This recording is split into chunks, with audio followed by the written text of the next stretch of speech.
آپ دیکھ رہے ہیں ARTV چینل۔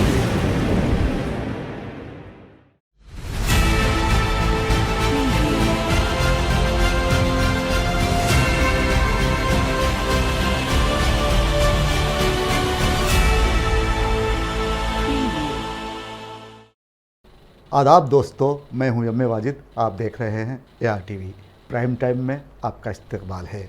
آج دیش بھر میں یوم آزادی کا قومی تہوار مناتے ہوئے خوشی منائی گئی۔ یوم آزادی کا تہوار ہر سال روایتی جوش و خروش سے منایا جاتا ہے۔ وزیر اعظم مودی نے لال قلعے کی فصیل سے خطاب کرتے ہوئے دبے ہوئے الفاظ میں چین اور پاکستان کو نشانہ بنایا۔ ایسے میں انہوں نے یہ بھی کہا کہ ہندوستان ترقی کی جانب گامزن ہے۔ اب ہندوستان کس طرح ترقی کر رہا ہے یہ آپ سبھی جانتے ہیں۔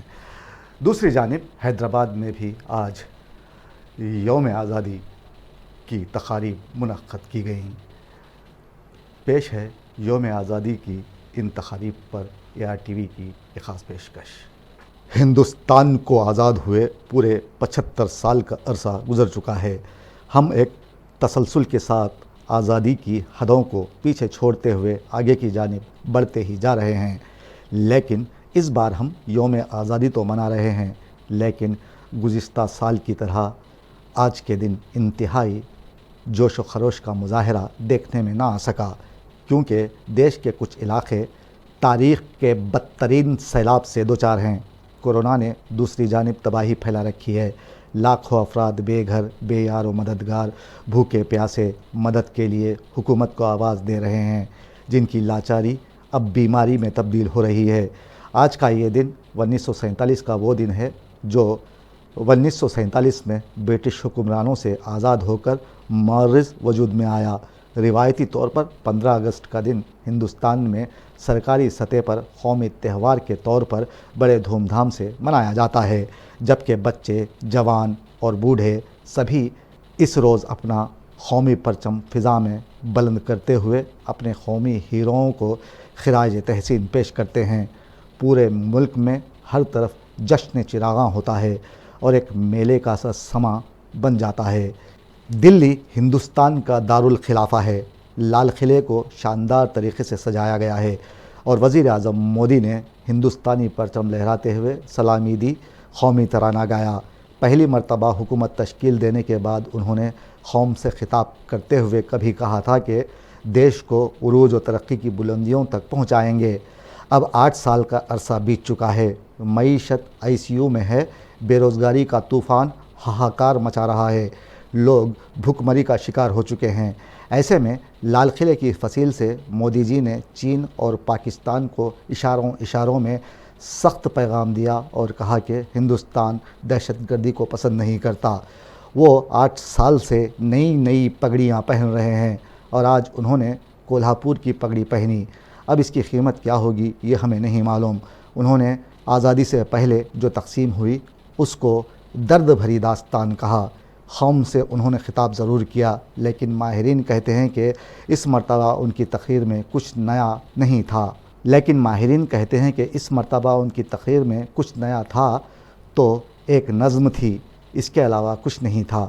دیش بھر میں سرکاری طور پر یوم آزادی انتہائی شاندار طریقے سے مناتے ہوئے اعلیٰ عہدیدار اپنی حکومت کی کامیابیوں اور بہترین حکمت عملیوں کا تذکرہ کرتے ہوئے عوام سے وعدہ کیا کہ ہم اپنے تن من دھن کی بازی لگا کر بھی وطن عزیز کو ترقی کی راہ پر گامزن رکھیں گے۔ خیر، یہ جب بھی ہوگا دیکھا جائے گا۔ اگر ہم مودی جی کے 8 سالہ دور حکومت پر مختلف شعبے حیات کی زندگی پر نظر ڈالیں تو ہمیں لگے گا کہ کسی شعبے زندگی میں ہندوستان کو کوئی خاطر خواہ کامیابی نصیب نہیں ہوئی۔ تعلیم کو زعفرانی بنانے کی کوشش کی گئی جو پسماندگی کا شکار ہے۔ ہندو مسلمان کو تقسیم کرنے کی کوشش کی جا رہی ہے۔ سیاست روایتی ڈگر سے ہٹ کر سے رخی پالیسی کا شکار ہو چکی ہے۔ ہندو مسلمان اور گائے پر ہم اٹکے ہوئے ہیں، تو وہیں مذہبی نعرے لگانے پر غریب افراد کو مجبور کیا جا رہا ہے اور کہا جانے لگا ہے کہ دیش ترقی کر رہا ہے۔ اگر آپ زندہ ہیں اور ہندوستانی تہذیب و روایات کو برقرار رکھنا چاہتے ہیں تو چھوڑیے سیاست کو اور گائے کو۔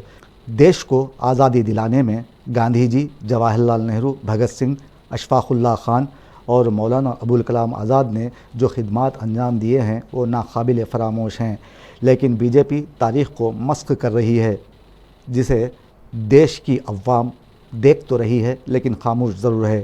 اور ہم کہتے ہیں کہ دل سے نکلے گی نہ مر کر بھی وطن کی الفت، دل سے نکلے گی نہ مر کر بھی وطن کی الفت، میری مٹی سے بھی خوشبوئے وفا آئے گی۔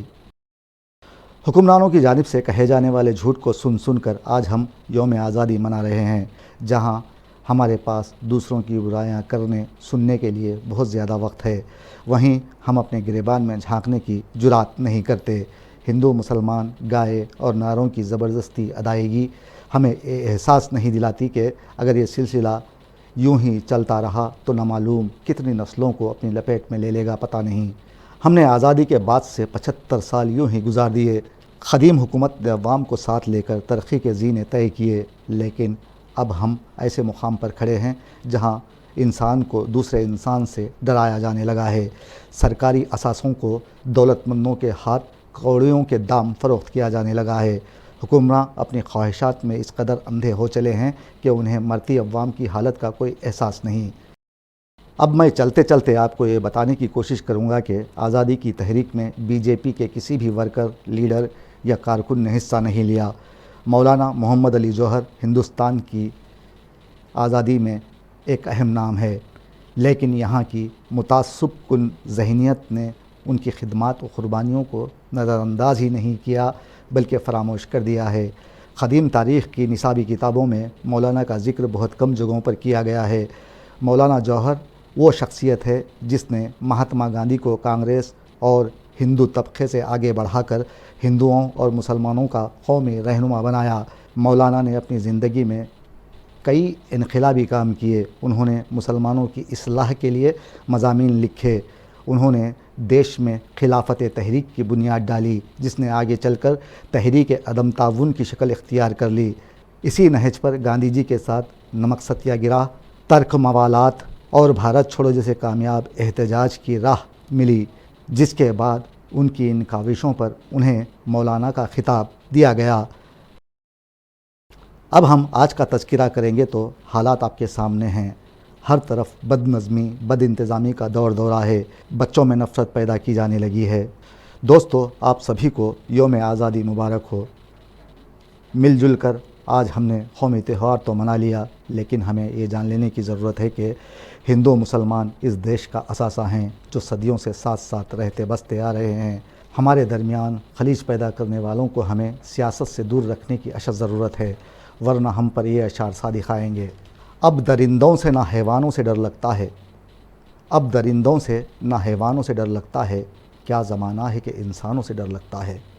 عزت نفس کسی شخص کی محفوظ نہیں، عزت نفس کسی شخص کی محفوظ نہیں، اب تو اپنے ہی نگہبانوں سے ڈر لگتا ہے۔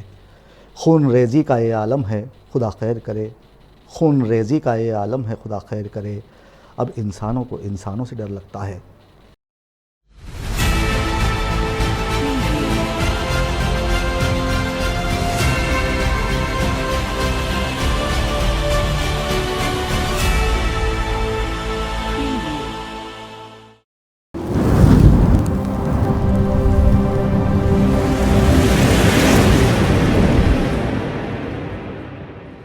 You are watching ARTV channel.